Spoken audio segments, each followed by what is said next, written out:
자, 이번에는 자, 기속력에 이제 기속력이 30조 2항을 볼게요. 자, 마지막. 자, 갑이 자, 사업시행자 을을 피고로 하여 이주대책 대상자 선정 신청 거부행위에 대한 소송을 제기하였고, 자, 갑의 건축물이 자, 이 사건 고시 8조 1항 1호 소정의 무허가 건축물이 아니란 이유로 의뢰 거부청을 취소하는 판결이 확정되었다면 하더라도 여러분들은 가정적 판단하면 안 돼요. 확정됐네 이렇게. 그래서 고시 무허가 건축물이 아니다. 무허가 건축물이다라는 이 사유가, 이 처분 사유가 아니다라는, 이게 위법이라고 이제 아니라는 이유다. 그럼 위법이 된 거죠. 이 사유가. 그 후 갑은 이 사건 고시 8조 1항 3호 소정의 세입자에 해당한다. 자, 처분 사유를 바꿨죠. 이제 세입자로. 그럴 때 이 을은 재차 거부죠. 재차 거부 나왔잖아요. 그럼 재차 거부는 당연히 뭐라고요? 3조 2항의 문제라고. 그럼 3조 2항의 문제. 자, 기속력은 1번 문제의 소재 로마자 1번, 로마자 2번 제3조의 법적 성질, 로마자 3번 그 사건이 인정부 1항일 때, 2항일 때는 판결의 취지에 따른 재처분 인정부, 로마자 4번 설문 해결. 아, 이렇게 쓰시라니까요. 기속력의 의의, 기속력의 효력 범위, 기속력 위반이고 이거 쓰는 게 아니라니까. 마지막에 설문 해결. 그렇게 쓰는 게 어딨어 이 세상에. 이런 거는 어디서 쓰냐면 경찰 승진, 그 다음에 무슨 뭐 간평 이런 데서 쓴다고 얘네들이. 근데 그것도 틀린 것들인데, 그냥 걔네들은 누가 하냐면요, 교수님들이 채점하질 않아요. 위탁 출제라서 걔네들이 채점해요. 협회에서. 경찰도 있잖아요. 경찰 얘네들이 채점해요. 그러니까 어떻게 채점해요? 단 며칠 만에, 며칠도 안, 단 하루 만에 채점해야 되나? 그러니까 뭐 하느냐면 키워드 위주로 채점해 얘네들. 그러니까 논리성을 안 봐요. 거기는 논리성을 전혀 안 봐. 내가 논리적으로 강의했다가 기절한 줄 알았다니까. 이제 경찰 승진에서 한번 강의를 했는데, 근데 이렇게 쓰면 걔를 또 폭발해요. 점수가. 이게 무슨 얘기냐면 이렇게 있잖아요. 그럼 후두두두 끝까지 이렇게 읽혀버리거든요. 마치 막걸리 한잔 쫙 들이킨 것처럼. 그러면 채점자가 기분이 진짜 하늘을 날아가죠. 야, 걸리지 않구나 이렇게. 그런 답안을 써야 되거든요. 한번 봅시다. 자, 머릿속에 이렇게 딱 넣으세요. 기속력은 딱 4개로 쓴다고. 그럼 문제의 소재로 가볼게요. 자, 문제의 소재. 원래 문제의 소재는 원래 어떻게 써야 되냐면 30조 있잖아요. 원래 짐승들의 글쓰기를 한번 우리가 생각해 보자고요. 짐승들의 글쓰기는 문제의 소재에 대전소가 나와야 돼요. 대전소. 자, 대전제, 전제 상황, 그 다음에 소전제 이렇게 나와야 되거든요. 이렇게 나와요. 그럼 대전제가 뭐냐면 법률 규정이니까 행정법 제3조 제2항에 의하면 이렇게 가지고 보고 베껴요. 그 다음에 전제 상황이 뭐냐면 앞에 아까 그 가정 있었죠. 이거 쓰는 거예요. 그냥. 자, 갑의 건축물이 이 사건 고시 제8조 제1항 제1호 소정의 무허가 건축물 아니라 이로 의뢰 거부 처분을 취소하는 판결이 확정되었다. 이게 전제 상황이에요. 전제 상황이에요. 그런 다음에 소전제는 자, 물어보는 문제와 관련하여, 즉 을은 재차 거부할 수 있는가와 관련하여 이게 물어보는 문제예요. 첫째, 행정법 제30조의 법적 성질이 문제된다. 1항과 2항이 들어있는 30조의 법적 성질이 문제된다. 그 다음에 이걸 쓰는 거죠. 이 사건 고시 제8조 제1항 3호 소정이 세체해당한다는 이유로 을이 할 수 있는가? 을이 행한 재차 거부 처분이 판결의 취지에 따른 재처분인지 문제된다. 이렇게 써요. 짐승들의 글쓰기는. 대전소 이렇게 쓴단 말이에요. 대전소. 그리고 나서 이제 뭐뭐인지 여부에서 판례 학판검사인데, 학판검사로 걔네들은 다 학판검사 써요. 학판검사로 이렇게 검사 이렇게 쓰잖아요. 그럼 이걸 뭐라고 하냐? 이걸 전체 합쳐서 이거를 포섭이라 하죠. 그래서 원래 얘네들은 대전소포예요. 대전소포. 예. 그래서 5공채 합격하면 세종시로 가면 꼭 소포가 대전으로 와요. 대전소포. 이렇게 오라고 해요, 제가. 그래서 대전소까지가 문제의 소재. 그 다음에 문제의 소재 다음 목차 뭐뭐인지 여부, 둘째 뭐뭐인지 여부, 마지막 설문 해결. 그럼 요것을 포섭이라고 그래요. 대전소포라고. 이렇게 쓴단 말이에요. 근데 이제 짐승이 아닌 이성인인 여러분들은 이렇게 보고 베끼는 게 아니고, 보고 베끼는 것들이 내 안에 피로, 법리로 흐르고 있단 말이에요. 그러니까 보고 베끼는 것이 내 안에 법리로 흐르고 있기 때문에 내가 하는 말이 곧 법리예요. 예수가 하는 말이 곧 하나님 말씀이에요. 그렇게 얘기한다고 진짜로. 그래서 내가 진실로 너야. 이 진실로가 아멘이거든요. 그러니까 뒤쪽에 성령과 대하고서 아멘 하고 돌아서 너희들한테 얘기해준다. 이런 뜻이거든요. 이게 그림상으로. 자, 그런 얘기거든요. 그거 똑같아요. 여러분들은 말 한마디가 전부 다 법리예요. 근데 법리를 해야 될 사람들이 짐승의 언어를 구사하면 어떻게 된다? 못 알아듣는다, 상대방이. 이게 약속되어 있는 답안 채점 방식이란 말이죠. 그러니까 여러분들이 판례하고 그 다음에 법률 규정에 들어있는 용어 있잖아요. 그것으로만 쓰는 거예요. 그러니까 그것으로만 써야 되니까 결론은 뭐예요? 보고 베끼는 거예요. 준 비치법전 보고 베끼고 그 다음에 판례는 암기해서 머릿속에 암기돼서 들어있는 것 보고, 즉 내 머릿속에 있는 걸 보고 베끼는 건데 보고 베낄 게 안 들어있으니까 이제 큰일 나는 거죠 이게. 그러니까 두 문자를 머릿속에 막 집어넣으시라고 해요. 다다다다다다. 그래서 촥 펼치면서 기억이 안 나. 두 문자는 기억이 나. 그럼 두 문자를 딱 펼쳐놓고 말이 되게 한번 써보는 거예요. 그래도 된다고요. 아니 그래도 정확하게 쓰면 10점이지만 그렇게 써도 80% 준다고요. 그러니까 두 문자가 얼마나 중요한지 알겠죠. 제가 두 문자 이거 쓴다고 제가 머리 빠개진 줄 알았어요. 제가 이 두 문자를 원래 안 만들었는데 변식 강의하면서 제가 두 문자를 만들었다니까요. 워낙에 공부를 안 한다는 게 아니라 워낙에 외울 게 많아. 우리 학생들이, 수험생들이. 그러니까 공법은 항상 뒷전이야. 외울 게 민사법이 제일 많고 그 다음에 형사법도 외울 게 진짜 많거든요. 형사법이. 형사법은 지형법정지라 외울 게 너무 많아요. 구성요건 해당성에서 명사 하나하나가 너무 외울 게 많은 거예요 이게. 그거 못 외우면 그것도 못 푸는 거예요. 그거 다 외워야 돼요 그거. 그 다음에 또 오죽학설이 많아. 예컨대 뭐 오상방인이 이런 거 이법성 전제사실로 가는 착오 아니에요 그거. 그럼 이거를 구성요건 해당성 요소로 볼 거냐, 뭐 이법성 요소로 볼 거냐, 이렇게 가는 거 아니에요. 그러면 그게 이제 공범의 성립과 관련이 돼버리니까 이게. 그러니까 이런 것들. 그러니까 그런 것들과 관련해서 자꾸 어떤 논리가 거기서 논리 타고 들어가거든요 형법은. 근데 판례가 그 논리를 수용을 많이 해줘요. 아시겠죠? 판례 같은 경우 있잖아요. 그것도 있잖아요. 때렸어. 죽은 줄 알고 묻었어. 살인의 고의로 때렸는데 얘가 기절했어요. 아니 이제 죽었네 이 새끼. 그러면서 묻었어요. 그러면 얘는 뭐예요? 과실치사에다가 죽었으니까 이제 사체유기가 돼야 되는데 우리 판례가 포괄적 고의서라고 쓰잖아요 이거. 그죠? 포괄적 고의서. 포괄을 일제는 들어봤어도 포괄적 고의. 그래서 깜짝 놀랐단 말이에요 그 사건 나왔을 때. 이런 용어가 나오는구나. 그래서 얘 살인죄로 의유를 했잖아요. 그런 거. 그러니까 그런 식으로 외울 게 너무 많아. 그러니까 민사법도 외울 게 너무 많고 형사법 너무 외울 게 많아. 그래서 마지막 공법은 그래 거기는 그래도 좀 소설 써도 받아들인다더라. 무슨 소리? 저한테 들어봐서 아시겠지만 여기는 인간 이성으로 만든 거예요. 공법은 18세기에 이제 국민국가가 출현하고 나서 19세기에 있잖아요. 이제 프랑스는 그렇게 중요하지 않고 독일이 이제 심각한 문제 발생해요. 독일은 외견적 입헌주의예요. 외견적 입헌주의. 즉 어용학자들이 너무 많아. 이걸 이제 관방학이라고 했는데 어용학자들이 너무 많아. 그 왕에게 충성하는 어용이 너무 많아요. 그러니까 경찰이 이제 되는 거예요. 이제 해산하는 거예요 앞으로. 변치 보고 경찰 가야 돼. 검찰 돼야 되는데 검찰 이제 기소청으로 수사권은 다 뺏기고 이제 문제가 되는데 어쨌든요. 그래서 독일에서 무슨 일이 벌어졌느냐? 만들어야 되겠다 우리가. 만들자. 그래서 헌법을 만들고 행정법을 만들어요. 누가 만들었느냐? 한 가문이 만들어요. 들어보셨어요? 공법의 아버지와 공법의 어머니 들어보셨어요? 혹시 들어보신 적 있나요? 학교 다닐 때? 엘리네크라는 사람 들어보신 적 있죠? 엘리네크가 부자가 아버지가 헌법을 만드시고 아들이 행정법을 만들었어요. 그래서 아버지가 공법의 어머니, 아들이 공법의 아버지예요. 이게 역전됐어. 게오르그 엘리네크가 헌법을 만들었고 아들인 발터 엘리네크가 행정법을 만들어요. 독일 행정법을.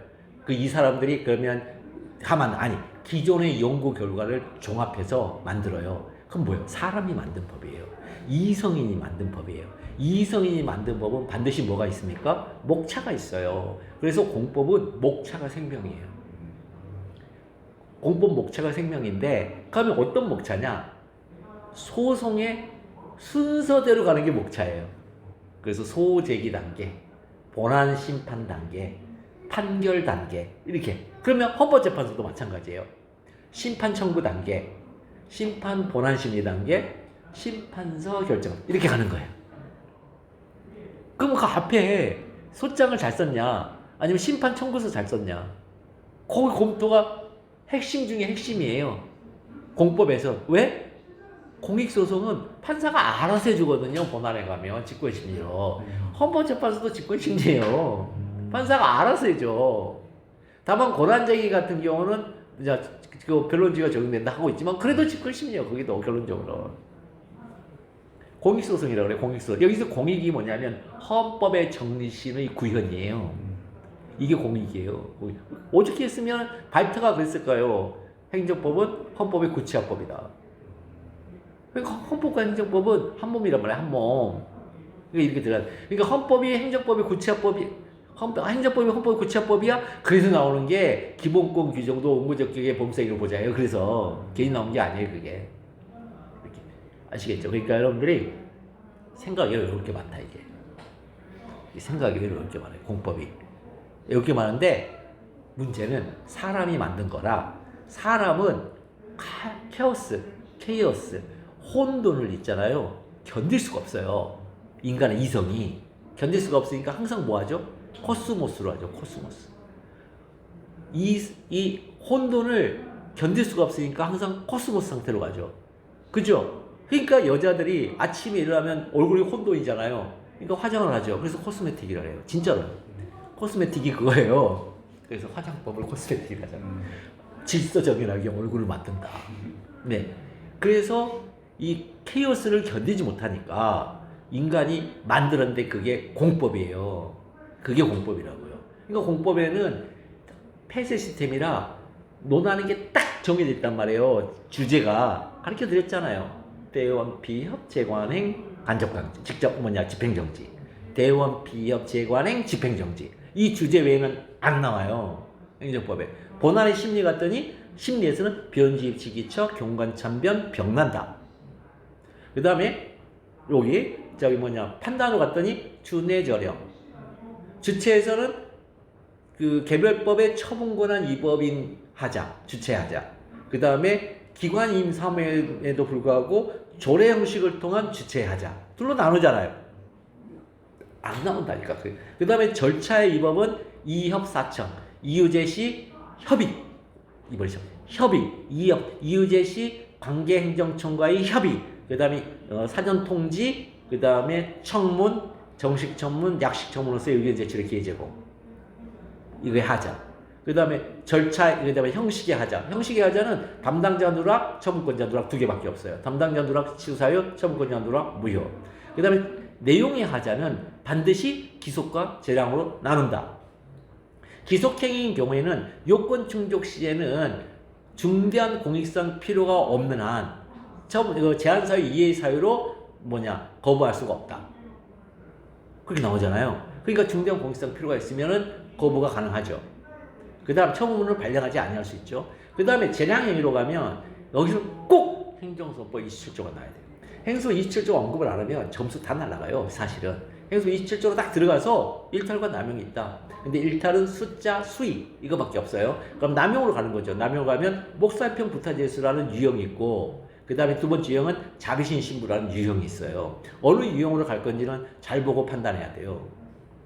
그러고 와서 이제 위법성이 확인돼서 이제 판결 단계 오죠. 판결 단계 오면 일사기대기 간접강제. 일사기대기 간접. 일부 취소 소송, 그 다음에 사정 판결, 그 다음에 기판력, 대세요, 기속력. 여기서 질문. 그죠. 우리 이제 그 변시에서 그 강의 중에 얘기하긴 했지만 그 기속력의 내용에 지금 1항이 반복금지잖아요. 2항이 재처분 의무잖아요. 그러면 결과 제거문은 어디 있죠? 법률 규정이 없잖아요. 결과 제거문은 결과 제거문가 뭐죠? 위법 상태를 해소해야 할 의무죠. 위법 상태 해소라는 건 딴 거 아니죠. 딴 거 아니죠. 내가 이 결과 제거 의무가 적극적 의무냐라는 거예요. 결과 제거 의무가. 즉 처분 취소 인용 판결이 나서 그 처분으로 위법한 처분, 즉 취소, 소급 무효된 처분으로 인해서 지금 잔존되는 이 위법 상태가 지금 현실에 지금 존재하고 있다. 쓰레기처럼. 그러니까 걔가 배선해 놓은 쓰레기들이 존재하고 있다. 그러니까 처분을 무효했으니까 이 쓰레기도 같이 치워야지. 할 때 이 쓰레기 치우는 게 취소 인용 판결이 났네. 그럼 내가 쓰레기 처리하러 가야 되면서 청구청이 나와서 이 쓰레기를 처리해 주냐고요. 이걸 청소해 주냐고요. 청소 안 해줍니다. 이거. 그럼 이 청소 안 해주는 걸 청소하라고 해야 될 거 아니에요. 그게 어디냐고요. 그게 29조에 대세어 있어요. 대세어에 29조에 대세어 있다고요. 부당해도 반환 청구 소송. 부당해도 반환 청구 소송으로 이 쓰레기인 너한테 가 있는 내 돈 줘. 그 다음에 방해배제 청구 소송. 뭐죠? 내가 지금 식당을 하고 있는데 식당 앞에다가 막 가지를 쳐가지고 이렇게 쌓아놨어. 사람들이 못 와. 이게 막 가지치기하고 가로수 가지치기 여기다 쌓아놓으면 어떡해. 치워. 내가 청구를 해야 치워주죠. 청구를 해야 치워주잖아요. 위법 상태에 쓰레기들을. 그래서 피동적이고 수동적인 의무예요. 결과 제거 의무가. 적극적인 능동적인 의무가 아니고. 가장 중요한 건 경매를 통해서, 경매처벌을 통해서 내 집이 저 사람한테 넘어갔어요.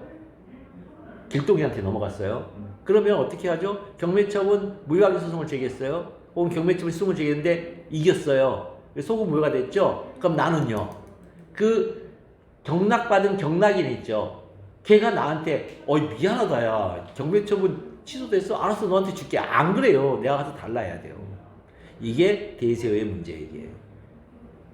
무슨 말인지 아시겠죠? 결과적으로 의무가 당연히 있는 게 아닙니다.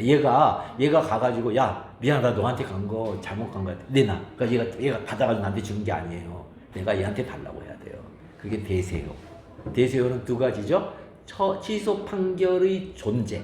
그리고 그 취소 판결의 존재로 인하여 발생하는 법적 효과. 이거를 뭐 한다? 원용하지 못한다죠. 부인하지 못한다. 소급 무효의 효과를 부인하지 못하는 거예요. 그러니까는 얘한테 가서 달라고 했는데 내가 너한테 왜 줘야 돼? 야 미안하다. 취소 인용 판결 나왔고 그래서 이게 소급 무효가 됐어. 그러니 네가 갖고 있는 거 이제는 법인성 원인 없이 갖고 있는 거야. 미안해. 돌려줘. 이렇게 하는 거예요. 그러면 상대방이 거기에 대해서 반대 주장을 못해요. 다른 권리가 있다는 주장을 못해요. 그래서 거기에 원용하지 못한다. 원용해야 되는 효력. 원용해야 한다. 제3자는 원용해야 된다. 받아주라는 거예요. 거기에 반하는 주장이나 반대되는 어떤 주장이나 그걸 할 수가 없다는 거예요. 반대되는 주장. 그런 뜻이에요. 자, 그렇게 이제 하시면 되는 거예요. 갑자기 왜 글로 가버렸지? 자, 그래서, 우리 이제 이 법리를, 우리 피해 흐르고 있는, 법리가 흐르고 있는 우리들이 이제 쓰는 글을 한번 보면, 첫 번째는 무조건 묻는 문제를 써줘야 돼요. 보니까, 이번에도 그랬는데, 묻는 문제를 안 쓴 사람이 너무 많더라고요. 항상 묻는 문제, 복명복창. 복명. 위에서 명을 했으면, 여기서는 창을 해야죠, 창. 창은 한자가 기억이 안 나서. 그래서 복명복창. 그래서, 뭐인지를 검토하시오! 이렇게 명령을 했어요. 그럼 복명, 복창을 해야 되죠. 예. 그대로 따라서요. 가백원칙물이 원칙물이 아니라 그래 특별공급처벌을 취소하는 판결이 확정되었다면 복창, 그 가번 세입자에 해당한다는 이유로 어른 재차 특별공급처벌을 할 수 있는가와 관련하여 복창. 근데 여기까지 다 할 필요 없죠. 이 앞에는 여기는 지워버리면 되고 어차피 안 할 테니까. 그럼 여기는 지우고 여기서부터 어른 재차 특별공급처벌을 할 수 있는가와 관련하여 항상 써줘야 돼요. 이렇게. 이걸 안 쓰는 사람들 너무 많아. 와 관련. 그냥 이렇게 쓰더라고요. 문제 소재. 첫째, 둘째도 없어. 행정소송법 제3제 법적 성질이 문제되고, 그 다음에, 판결 시에 따른 재처분인지 문제된다. 이렇게 쓰시는 분들이 있더라고요. 그러면, 이거 있잖아요. 점수를 안 주지는 않는데, 굉장히 신경을 건드리는 거예요, 지금. 채점자에. 항상 있잖아요. 흐름이 같아야 돼요. 글 전체가 완결성이 있어야 돼요. 너무 약설로 쓰면 안 돼요. 첫째, 행정소송법 제3조의 법적 성질이 문제된다. 이 법적 성질에 따라서 그 사건과 판결의 취지의 의미가 달라지니까. 그럼 둘째, 의뢰 재차 특별공급처분이 동법 제3조 제2항의 처분청이 판결 취지에 따라 다시 행한 이전 신청에 대한 처분청이 판결 취지에 따라 다시 행한 이전 신청에 대한 처분인지 문제된다. 이렇게 하면 반드시 그 목차, 그 내용 그대로. 자, 그래서 이 제3조의 법적 성질은 이거는 필수 목차다. 자, 판례에 의하면 판례를 쓰시면 되죠. 행정법 제3조 1항이라고 나오죠. 1항이든 2항이든 상관없는 거예요. 그래서 1항의 기속력은 기판력과 달리, 판례가 이렇게 얘기했어요. 판례 평석에서 기판력과 기속력 혼용한다니까. 야야야, 잘 들어. 이거 기판력과 다른 거야? 판례가 이렇게 얘기해요. 기판력과 달리 취소청구에 인용된 판결에서 인정되는 것으로서, 자, 당사자의 행정청과 그 밖의 관계 행정청에게 확정 판결의 취지에 따라 행동할 의무를 지우는 작용을 한다. 자, 그러면 확정 판결의 취지가 뭐냐? 주문과 이유를 말한다. 주문과 이유를 말한다. 더 직접적으로 얘기하면 위법사유를 반복해서는 아니 된다. 위법사유를 피하라. 위법사유를 피하라는 겁니다. 이는 특수한 효력이죠. 특수한 효력으로, 특수한 효력이라는 말을 왜 쓰냐면 위반한 처분 효과를 논하기 위해서 특수한 효력을 쓰는 거예요. 특수한 효력. 그럼 특수한 효력이기 때문에 당연무효다. 이렇게 연결되는 거예요. 특수한 효력이란 용어 없이 그냥 이는 기속력 위반의 효과는 당연무효다. 이렇게 쓰면은요. 점수가 나오긴 나오는데 그렇게 썩 좋은 점수가 아니에요. 그래서 제가 항상 판례와 사안의 경우를 쓸 때도 판례를 정확하게 쓰면 쓸수록 점수가 높다는 게 이 안에 논리가 다 들어서 그래요. 근데 이 논리, 판례를 아니고 계속 이제 그 학자들, 그 이론서로 쓰는 사람들은 이런 거 하나하나들이 목차로 자꾸 어떤 내용으로 이렇게 막 들어가 있거든요. 덩어리로. 그러니까 점수가 안 좋아요. 진짜 안 좋아요. 자, 그렇다면 제차 특별 공급 거부 처분이 처분청이 판결을 시켰다 하시는 이전 신청에 대한 처분이죠. 이제 요거 그대로 갖고 왔죠. 그랬더니 판례 이제 판다 이철한 자, 판결의 취지에 따라 다시 행한 이전의 신청에 대한 처분이란 판다 이철한 예. 두 번째 철을 판대요. 판다 이철한 자, 이건 재밌어요. 그냥 괜찮아요. 자, 첫 번째는 판결의 취지에 따르니까 첫 번째는 재처분이죠. 재처분이다. 두 번째는 자, 판결의 취지가 뭐냐면 취소 인용 판결에서 적시한 위법한 처분 사유. 자, 그다음에 가아닌 자, 처분 사유에 따른 재처분이다. 이게 이제 판결의 취지에 따른 재처분이고, 이러한 재처분에는 두 개가 있다는 거예요. 얘는 자, 이러한 재처분 두 개 있어요. 신청을 인용한 처분이 있고 재차 거부 처분이 있다. 신청을 인용한 처분이 있으면 이거는 시험 문제 안 내죠. 판결의 취지에 따른 재처분이니까 100% 명백한 건 시험이 안 낸다고 그랬어요. 처분의 직접 상대방 절대 원고적격 쓰면 안 돼요. 그거 수범자 이론에 하면 침입적 처분의 직접 상대방은 100% 원고, 수익적 처분의 직접 상대방은 100% 원고가 아니에요. 수범자 이론의 결론이에요. 그게. 그러니까 100% 명백한 것은 쓰면 안 돼요. 여러분들이 민사소송법에서 하잖아요. 요증사실과 불요증사실. 예컨대 사실자료가 주장책임을 통해서 판사에게 수집이 돼요. 그럼 판사는 뭘 하죠? 탐지를 해요. 그 탐지가 뭐냐? 이게 요증사실이냐 불요증사실이냐를 판단하는 걸 탐지라 그래요. 그죠? 그러면 요증사실과 불요증사실은 뭐죠? 현저한 사실, 명백한 사실, 법리. 이 세 개는 불요증사실이에요. 법리가 불요증사실이에요. 그러면 이제 요증사실로 가죠. 그럼 이제 증거가 필요한 거죠. 그럼 요증사실로 갔을 때는 이제 세 가지 입증 방법이 있죠. 하나는 말, 그 다음에 서류, 그 다음에 물건. 그러니까 말로 하니까 증인이 말로 했어. 그러면 그건 증언이 되는 것이고, 참고인이 말로 했어. 그러면 참고인 진술이 되는 것이고, 아시겠죠? 그 다음에 서류하고 이제 물건은 다 뭐예요? 전문 증거죠. 그래서 서류는 뭐예요? 녹취록을 쓴 거죠. 녹취록. 그 다음에 물건 중에 대표적인 전문 증거는 CCTV죠. 녹음기고. 뭐가 어려워? 이렇게 쉬운데. 저 사실 공부할 때 이거 몰랐어요. 솔직히. 몰라가지고 이게 뭔지도 몰랐어요. 전문 증거가 뭔지도 몰랐어요. 그 다음에 명시적 증거 있죠. 명시적, 묵시적 있잖아요. 명시적 증거는 말이에요, 말. 말을 제한 나머지는 다 묵시적이고 포함적이에요. 뭔 말인지 아시겠죠? 그러니까 형사법에 가면 다 그 얘기 한단 말이에요. 자, 그래서 자, 여기서 신청을 인용한 처분은 100% 명백한 거예요. 이건 100% 명백한 거라 이건 시험에 못 내죠. 이게 시험에 나오겠죠. 요게 시험에 나온다. 요게 시험에 나와요. 그러면 요게 재차 거부 처분이 취소 인용 판결 적시한 위법한 거부처분사인 처분사에 따른 재차 거부처분이냐가 문제가 되죠. 그럼 이게 도대체 뭘까? 절차상 하자의 경우에는 절차를 다시 거쳐서 이걸 보완이라 하죠. 신청을 인용한 처분을 하든가 재차 거부처분이 가능하다. 내용상 하자의 경우에는 원칙적으로 신청을 인용한 처분을 해야 된다니까요. 왜? 신청서를 전제로 처분이 나오기 때문에. 신청서를 전제로 처분이 나와서 그 신청서에 대응하는 거부처분 사유는 다 기사동이에요. 이해되시죠? 이게 뭔 말인지. 신청서에 처분 사유가 1호, 2호, 3호 사유가 있단 말이에요. 그러면은 거부처분할 때 어떻게 할까요? 신청 사유가 존재하지 않음 이렇게 얘기한답니까? 그러면 1호, 2호, 3호, 4호를 1호 사유는 신청서에 신청사가 존재하는데 2호 사유, 3호 사유는 없네. 이렇게 해도 전부 다 동일한 취소 사유가 되는 거예요. 그러니까 그게 만약에 내용적으로 위법하다 그러면 무조건 신청을 인용한 처분하는 게 맞아요. 신청서를 전제로 처분이 나왔어요. 앞에 있는 침입적 처분, 3조 1항의 침입적 처분 신청서가 없잖아요. 그러니까 기사동이 그대로 적용이 돼야 되는데 하나하나 봐야 되는데 근데 여기는 아니란 말이에요. 왜 이렇게 하는지 이해되시죠 이제? 이거 이해를 못하는 사람이 너무 많다니까. 왜냐면 너무 당연해. 신청서에 따라서 거부 처분이 나오거나 신청을 인용한 처분이 나온다. 신청서를 잘 썼어. 신청을 인용하는 처분이 나올 것이고 신청서를 뭔가 잘못 썼어. 그러면 거부 처분이 나올 거란 말이죠. 그러면 신청서를 뭔가 잘못 썼다 하면은 거부 처분 문서 이유 제시를 어떻게 하면 된다? 당근상제 당사자가 근거를 알 수 있을 정도로 상당한 이유를 제시하면 된다.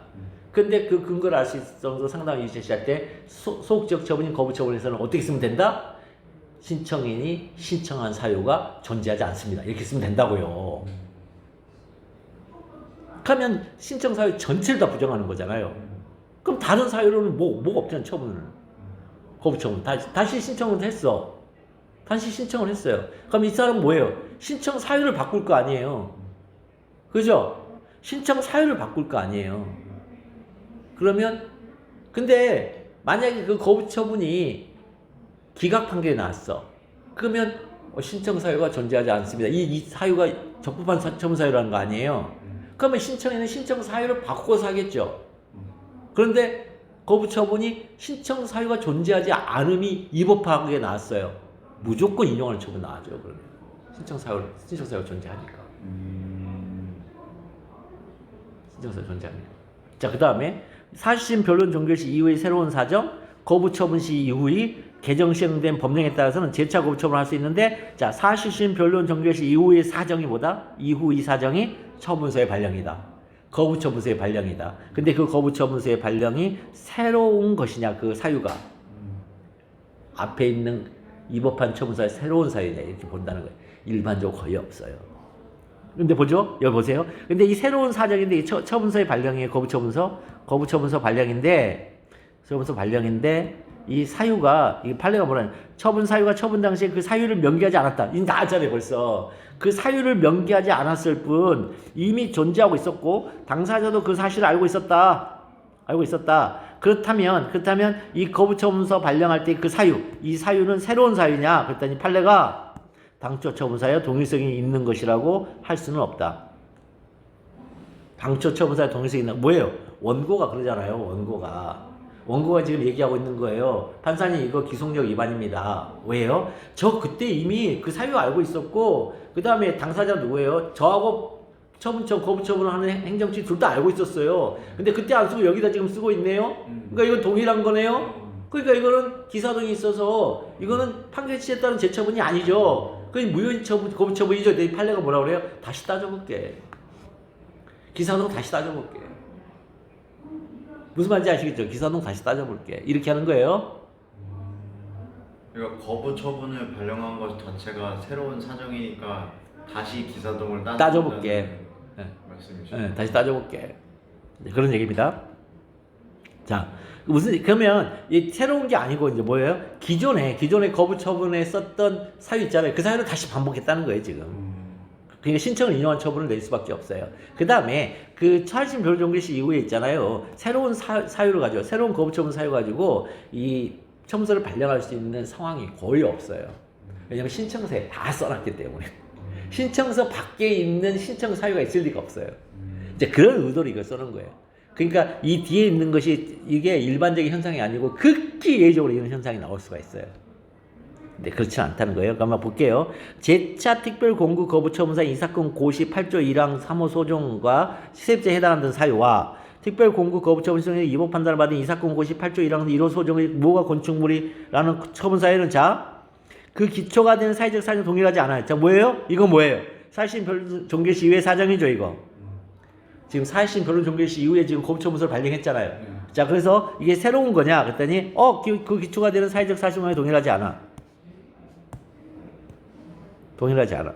그러니까 기본 사실은 동일성이 없는 새로운 사유이다. 의뢰 재차 특별공급적으로는 처분적인 판결 시작 다시나 이전 시청에 대한 처분이다. 자, 이때 원고가 뭘 주장할까요? 판사님, 제가 세입자에 해당한 것과 무허가 건축물에 해당하는 이 두 개의 사유는 다 그때 우리가 논쟁의 대상이 됐습니다. 이미 존재했고 당사자도 알고 있었던 거예요. 그러니까 이거는 기성력 위반은 무효로 해주세요. 판사님이 뭐라 그래요? 아니에요. 이건 사실심 변론 중에 새로운 사정이에요. 이렇게 가잖아요. 지금 이게 이 사건이. 무슨 말인지 아시겠죠, 지금? 자, 여러분 들어보세요. 자, 갑의 건축물이 무허가 건축물이 아니라는 이유로 을의 특별 공급 거부처분 취소하는 판결이 확정된 후 갑은 세입자에 해당한다는 이유로 을은 재차 특별 공급 거부처분을 할 수가 있다. 이게 바로 새로운 사정에 해당하기 때문에 그렇습니다.